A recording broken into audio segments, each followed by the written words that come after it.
अस्सलाम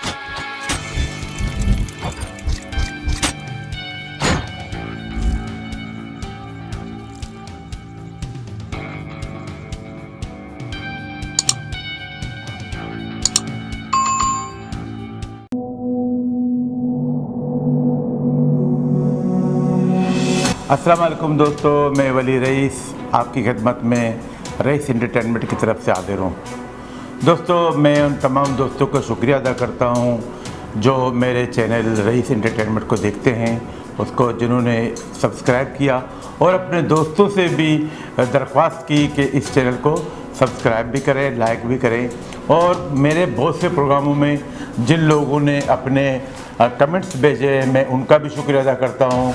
मुझे उम्मीद है कि वो इस बार भी मेरे चैनल को देखेंगे और सब्सक्राइब भी करेंगे और अपने दोस्तों से भी रिक्वेस्ट करेंगे कि इसको सब्सक्राइब करें ताकि ये चैनल मोनेटाइज भी हो और आप लोगों के लिए कोई नई चीज़ें पेश करता रहे। नाज़रीन, मैं कोशिश करता हूँ, हर बार कोशिश करता हूँ कि इस चैनल के ज़रिए कुछ नई चीज़ें, कुछ पुरानी चीज़ें, कुछ मालूमात आपके जहनों में या आपके सामने पेश करता रहूं। तो ऐसे ही मैं आज एक अपने दौर के एक ऐसी फिल्म की कहानी सुनाता हूं जो मैंने बचपन में देखी थी और इससे मेरी बहुत सी यादें वाबस्ता हैं, लेकिन मैं अपनी यादों को एक साइड में रखकर सिर्फ इस फिल्म पे भी तबसरा करूँगा। गुजरात के इलाकों में मुसलमानों पर जिंदगी अजीरन कर दी गई है। गोरों ने हर तरफ कत्लो गारतगरी का बाजार गर्म कर रखा है। हम बड़ी मुश्किल से अपनी जान बचाकर यहाँ तक पहुँचे हैं। मेरे बुजुर्ग, हमारे गांव के टूटे फूटे मकानों के दरवाजे अपने बेकस और मजलूम भाइयों के लिए हमेशा खुले। मैं आज एक ऐसे हीरो का जिक्र करूंगा जिसको पाकिस्तान तो क्या, हिंदुस्तान और पूरी दुनिया ने इसको हीरो माना और वह हीरो था, वो हीरो है। वो है कादिर बख्श मकरानी उर्फ कादिर बख्श बलोच।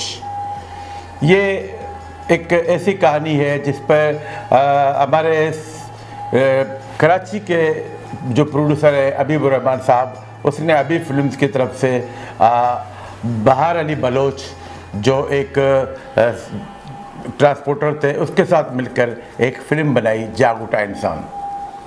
इसमें मरकज़ी किरदार मोहम्मद अली साहब ने किया और रवायती हीरो हीरोइन का किरदार वहीद मुराद और ज़ेबा ने किया।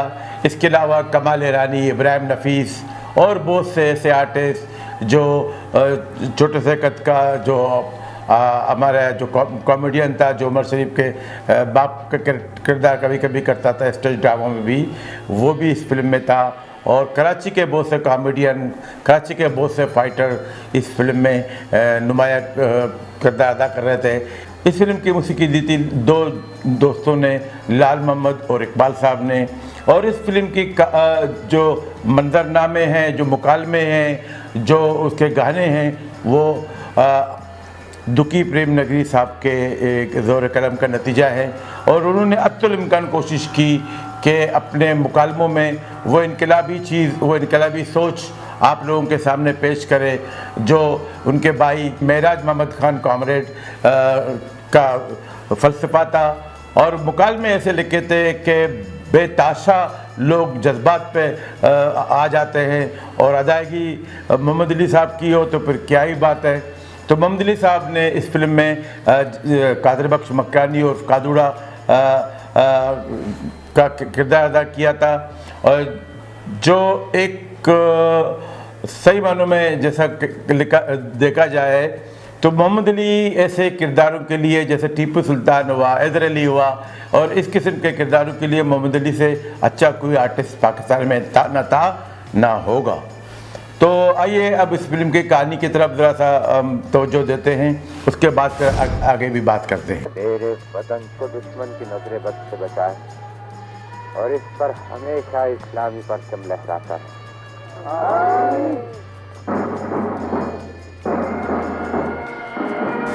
फिल्म का स्टार्ट यूँ होता है कि सबसे पहले एक बलूची जो रवायती डांस है, दो चापी जैसे कहते हैं, जैसे आजकल लोग लेवा के नाम से जानते हैं, लेकिन लेवा और दो चापी में बहुत फ़र्क है। लेवा में बड़ी तेज स्पीड से डोल बजते हैं तो लोग उसके गिर्द डांस करते हैं, लेकिन दो चापी में भी एक गोल दायरा होता है, लेकिन एक मखसूस धुन होती है, जैसे गुजराती में रासुड़ा होता है, इस तरह हमारी दो चापी है। और जिस तरह पश्तो में अतंग जिसको कहते हैं, तो एक ही तरह के ये डांस का एक वो है। तो सबसे पहले जब कैमरा स्टार्ट होता है तो एक खूबसूरत सा डांस होता है, उसमें वहीद मुराद साहब की एंट्री है और वहीद मुराद ने सबसे पहले बलोची डांस यानी कि बलोची दो चापी की है। और बलोची कपड़ों में तो वहीद मुराद इतने खूबसूरत जच रहे थे कि क्या बताऊं।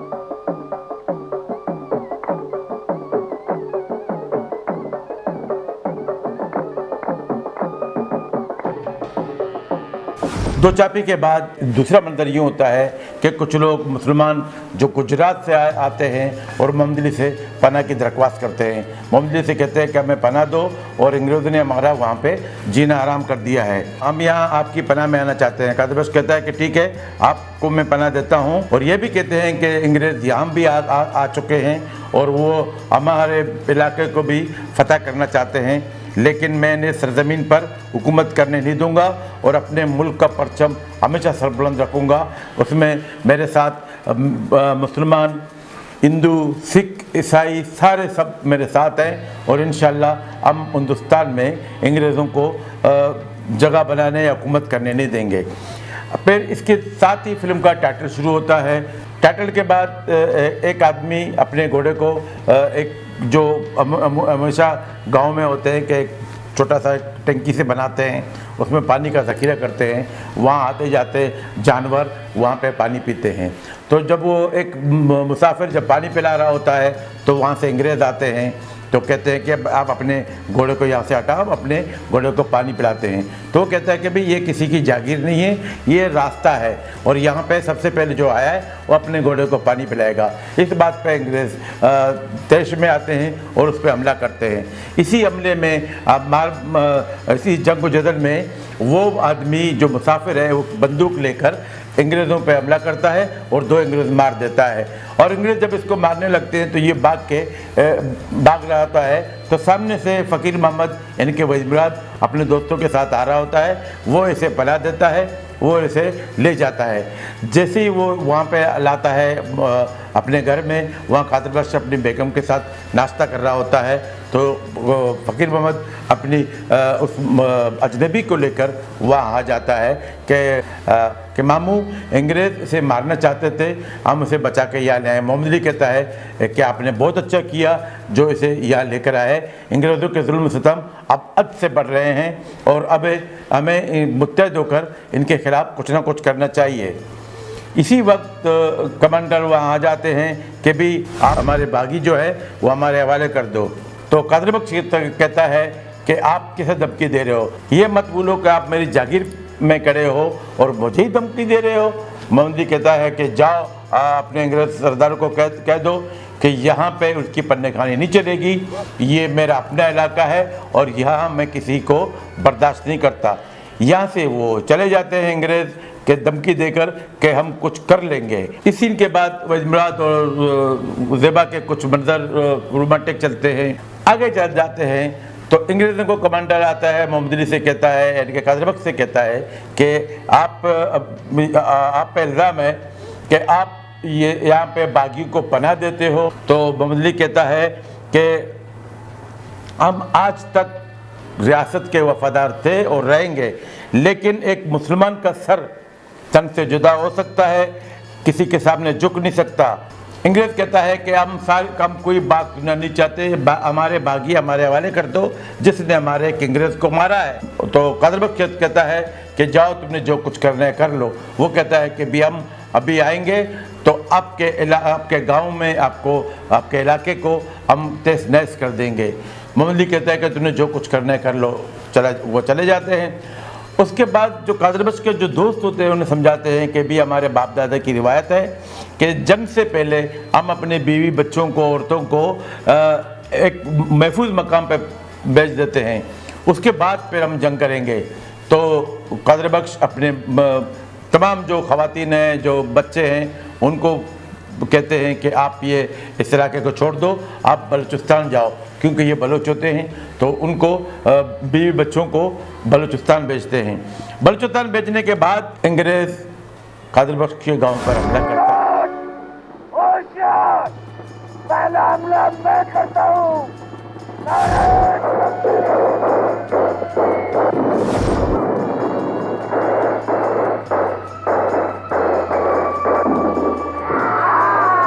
कादिर बख्श जख्मी होता है, लेकिन उसके दोस्त जो हिंदू होते हैं या सिख होते हैं वो उनके साथ मिले हुए होते हैं और गुजरात के लोग इसको पनाह देते हैं। देश के सूरमाओं, धन्य हो तुम पर, तुमने अत्याचार का मुकाबला करके गुलामी की नींद में सोए हुए इंसान को जगा दिया।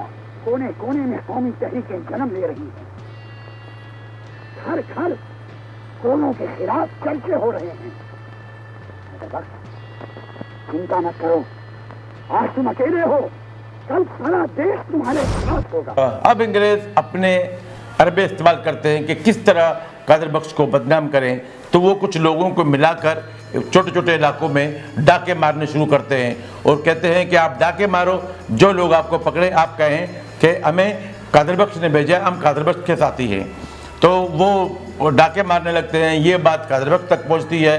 कादिर बख्श के दोस्त उनको ढूंढते हैं कि कौन लोग हैं जो मेरे नाम से इलाके में डाका मारते हैं। तो जब छानबीन करते हैं तो वो डाकू वो पकड़े जाते हैं जो एक जगह जमा हैं और सारे जो डाके की जो चीज़ें हैं वो लेकर आते हैं। तो कादिर बख्श और फ़कीर मोहम्मद दोनों उनको पकड़ते हैं कि आप हमारे नाम से क्यों करते हैं। तो वो कहते हैं हमें अंग्रेज़ों ने बताया कि आप ये काम करें और कादिर बख्श का नाम लो ताकि हम कादिर बख्श से ये जगह खाली करवा लें। और फिर वो लोग माफ़ी मांगते हैं कि कादिर बख्श हमें माफ़ कर दो, हमने आपके नाम को इस्तेमाल किया। अच्छा, कादिर बख्श के दोस्तों में इब्राहिम नफीस भी होता है, फ़कीर मोहम्मद जो वहीद मुराद उसका भांजा है और बहुत सी टीमें हैं। उनमें मकसूद जो छोटे कद का है, शराफत कराची का कॉमेडियन, वो मोहम्मद अली के दोस्तों और साथियों में होते हैं। तो फिर यूँ होता है कि कमाल ईरानी जो जिस फिल्म में हिंदू का किरदार कर रहा है वो अंग्रेज़ों के साथ मिलकर इब्राहिम नफीस को उकसाता है कि आप हमारे साथ मिल जाओ और हम आपको मालामाल कर देंगे। और इब्राहिम नफीस कहता है अगर कादिर बख्श को मालूम हुआ तो हम दोनों को नहीं छोड़ेगा। लेकिन बाद में जब उसको इतनी लालच देते हैं तो वो मजबूर हो जाता है कि हिंदू और अंग्रेज़ों का साथ दे इब्राहिम नफीस, तो वो भी गद्दार बन जाता है। अंग्रेज़ों का जो कमांडर होता है बहार अली बलोच ने जो ये किरदार अदा किया है, उसकी बीवी जा रही होती है। तो कादिर बख्श और उसके साथी उसको यरगबाल बनाते हैं। तो कादिर बख्श अंग्रेज़ के पास आके कहता है कि आप हमारा इलाका खाली कर दो और यहाँ से चले जाओ वरना अच्छा नहीं होगा। वो कहता है कि मेरी बीवी को हमारे हवाले कर दो। तो कादिर बख्श कहता है कि हमारी रिवायत है कि हम औरतों और बच्चों पर कभी हाथ नहीं उठाते, आपकी बीवी बाहिफाजत आपको मिल जाएगी, लेकिन उस सूरत में कि आप ये इलाका खाली कर दो और यहाँ से चले जाओ।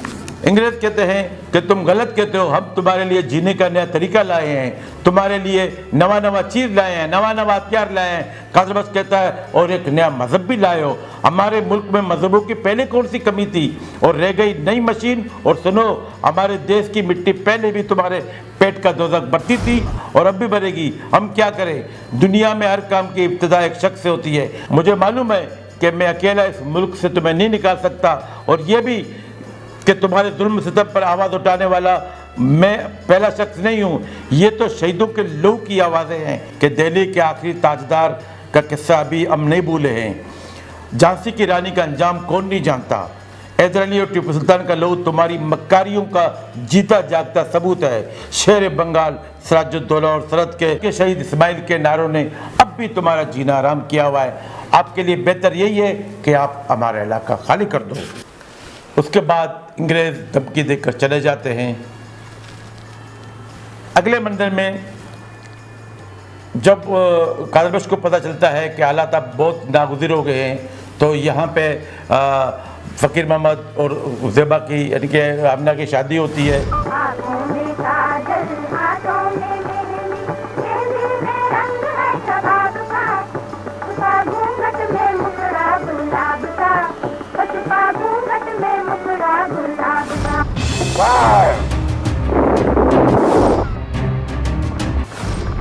कादर बख्श फ़कीर मोहम्मद से कहता है कि फ़कीर मोहम्मद हालात अब नासाजगार हो गए हैं, तुम आमना को लेकर, अपनी बीवी को लेकर बलूचिस्तान चले जाओ और जैसे ही मुझे मौका मिलेगा मैं इनको निस्त नाबूद करके मैं बलूचिस्तान आ जाऊंगा। फ़कीर मोहम्मद अपनी बीवी को लेकर बलूचिस्तान समंदर के ज़रिए फ़कीर मोहम्मद अपनी बीवी को लेकर निकल जाता है। यहाँ पे अंग्रेज़ों को जब पता चलता है कि फ़कीर मोहम्मद अपनी बीवी को लेकर बलूचिस्तान गया तो वे एक साजिश करते हैं। तो कराची के जो अंग्रेज़ जो रहते हैं उन्हें कहते हैं कि आप ये ऐलान कर दो, ये बता दो कि फ़कीर मोहम्मद और उसकी बीवी पकड़े गए हैं। यहाँ पे जब कादर बख्श को पता चलता है कि फ़कीर मोहम्मद और उसकी बीवी पकड़े गए हैं तो वो कराची के लिए रवाना होता है।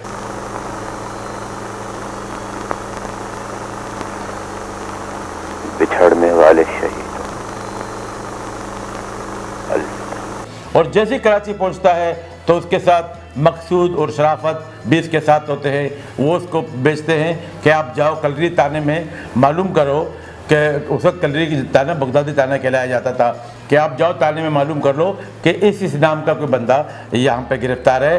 तो ये एक बहाना बना के वहाँ चले जाते हैं ताने में, तो पता चल जाता है कि वहाँ ऐसी कोई गिरफ्तारी नहीं हुई है, ये झूठ है।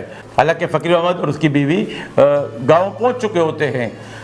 ये मकसूद और शराफत आके कादर बख्श को बताते हैं कि एक अंग्रेज़ों की साजिश है और किसी भी न किसी सूरत में ये तुम्हें गिरफ्तार करना चाहते हैं, तो तुम ऐसा कर लो कि ये इलाका छोड़ के बलूचिस्तान चले जाओ। तो कादर बख्श यहाँ पे एक ऊँट वाले से बात करता है। ऊँट वाला कादर बख्श को पहचान लेता है। वो कहता है कि आप थोड़ी देर सब्र कर लो, मैं अभी आता हूँ। ये जाके ताने में इतला करता है कि कादर बख्श मेरे पास है, मैं इसको लेकर जा रहा हूँ, आप आके इसको गिरफ्तार कर लो। लेकिन गिरफ्तारी से पहले जब जा रहे होते हैं तो चाकीवाड़ा का एक इलाका था, वहाँ पे एक आदमी घर के छत पे वो भी पहचान लेता है ये कादर बख्श है। वो वहाँ से पत्थर मार कर कादर बख्श को बेहोश कर देता है। कादर बख्श ऊँट से गिर जाता है तो अंग्रेज़ उसको पकड़ लेते हैं। अंग्रेज़ इनको जब पकड़ लेते हैं तो कराची में ही उस पर मुकदमा चलता है। और जब ये बात फ़कीर मोहम्मद उनके घर वालों को पता चलता है तो वो भी आते हैं, कादर बख्श से मिलते हैं, लेकिन अंग्रेज़ उसे फांसी की सज़ा देते हैं और कराची में ही उसको फांसी दी जाती है। और यूँ एक बहादुर बलोच की कहानी यहाँ अंजाम को पहुँचती है। वतन और ईमान की खातिर एक और तारीख रकम हो जाती है। आज भी हिंदुस्तान के काठियावाड़ के इलाके में इसकी बहादुरी के किस्से गाए जाते हैं, कवालियाँ गाई जाती हैं और आज भी लोग इससे मोहब्बत करते हैं और लोग आज भी याद करते हैं। और मैंने अक्सर देखा है कि गुजरात के जो कव्वाल होते हैं, जो गाने वालियाँ होती हैं या गाने वाले होते हैं, वो कादर बख्श के लिए गाने गाते हैं और गाने वालों पे इतने नोट निचावर किए जाते हैं, इतने नोट निचावर किए जाते हैं जो कादर बख्श की कहानी सुना रहा होता है।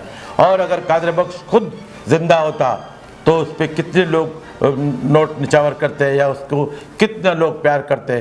कादर बख्श वो शख्स था जिसने मुत्तहिदा हिंदुस्तान में बलोचों का सर फ़ख्र से बुलंद किया कि बलोच जहाँ होते हैं, जिस इलाके में होते हैं, जिस इलाके का पानी पीते हैं, जिस इलाके की नमक खाते हैं, वो कभी नमक हराम नहीं होते। वो बहादुर होते हैं, अपने वतन के लिए जान देने वालों में होते हैं, जैसे हमारा चाकर आज़म। और इस तरह की बहुत सी कहानियाँ हमारे बलोचों की मशहूर हैं। जैसे अम्मल मागज में अम्मल के जो किरदार था, उन्होंने भी पुर्तगीज़ियों से के साथ कैसी कैसी जंगें लड़ी हैं। यहाँ पे उसके घर में भी साजिश होती थी, लेकिन उसने घर के साजिशों को बालाताक रखा और अपने वतन के लिए वो लड़ता रहा। हमारे बलूचों की ऐसी बहुत सी कहानियाँ हैं जिन्होंने बहादुरी में अपना नाम पैदा किया है, जिन्होंने वतन की खातिर जो वतन की खातिर लड़े हैं, जो अपने ज़मीन की खातिर लड़े हैं और आज भी लड़ते हैं।